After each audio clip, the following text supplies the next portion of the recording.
अब्बास इब्न फिरनास दोस्तों ये एक मुस्लिम वैज्ञानिक थे जिन्होंने दुनिया में सबसे पहले हवा में उड़ान भरी थी, जिसे दुनिया आज भी इनको याद करती है। दोस्तों अब्बास इब्न फिरनास ऐसे दौर में आसमान में उड़कर दिखाया था कि जिस दौर में आसमान में उड़ना तो दूर, इसके बारे में सोचना भी मजाक समझा जाता था। अब्बास इब्न फिरनास कौन थे, कहां से थे और किस दौर में थे, और आखिर अब्बास इब्न फिरनास ने अपने दौर में ऐसी कौन सी मशीन बनाई थी कि जिसके जरिए से वो आसमान में उड़ने में कामयाब हो गए थे। अब्बास इब्न फिरनास की पैदाइश 810 ईस्वी में स्पेन के एक शहर रोंडा में हुई थी, लेकिन कुछ सालों के बाद स्पेन के शहर कुर्तुबा चले गए थे, वहीं पर अपनी पूरी जिंदगी गुजारी थी।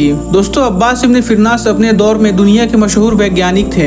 एक अच्छे इंजीनियर के साथ साथ उन्हें फिजिक्स, केमिस्ट्री, मैथ और मेडिसिन जैसी चीजों में महारत हासिल थी। जब अब्बास इब्न फिरनास परिंदों को उड़ते हुए देखते थे तो सोचते थे कि आखिर इनमें क्या खास बात है कि ये हवा में उड़ सकते हैं। अगर परिंदे उड़ सकते हैं तो इंसान क्यों नहीं। दोस्तों उन्होंने काफी सोचा और हवा में उड़ने का फैसला किया। ये बात लोगों को बताई कि अब मैं हवा में उड़ सकता हूँ, तो कुछ लोग ये बात सुनकर हैरान हुए और कुछ ने उनकी मजाक उड़ाई, तो ये देखकर उन्हें काफी बुरा लगा। उसके बाद अब्बास इब्न फिरनास ने ठान लिया कि अब मैं हवा में उड़कर इन लोगों को दिखाऊंगा। इतिहासकार लिखते हैं कि अब्बास इब्न फिरनास ने एक ऐसी मशीन बनाई थी जो बिल्कुल एक परिंदे की तरह दिखती थी, जिसे लोहे की रॉड और कुछ रेशम के कपड़ों की मदद से बनाया था। उन्होंने लोगों में ये ऐलान करवा दिया कि अब मैं कुर्तुबा शहर के एक टावर से उड़ने वाला हूँ। ये नजारा देखने के लिए दूर दूर से लोग आने लगे।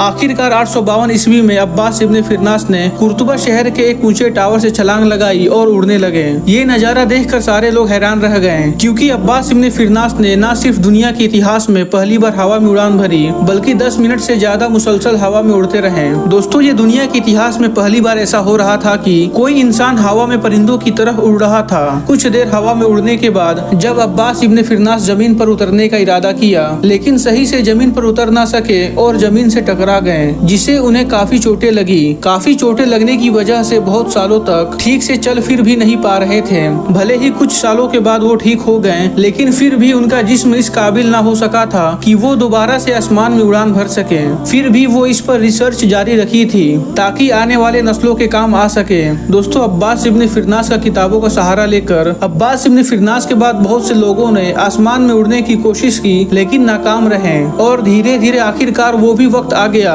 कि जब 1903 में अमेरिका के दो भाइयों ने एक ऐसा हवाई जहाज तैयार किया जिसे देखकर पूरी दुनिया हैरान हो गई थी। अब्बास इब्न फिरनास ने न सिर्फ दुनिया के इतिहास में पहली बार आसमान में उड़ान भरी थी, बल्कि इसके साथ साथ बहुत सारी नई नई चीजों का आविष्कार भी किए थे। और यही वजह है कि आज भी दुनिया के बड़े बड़े लोग अब्बास इब्न फिरनास को बड़ी इज्जत और एहतराम के साथ याद करते हैं।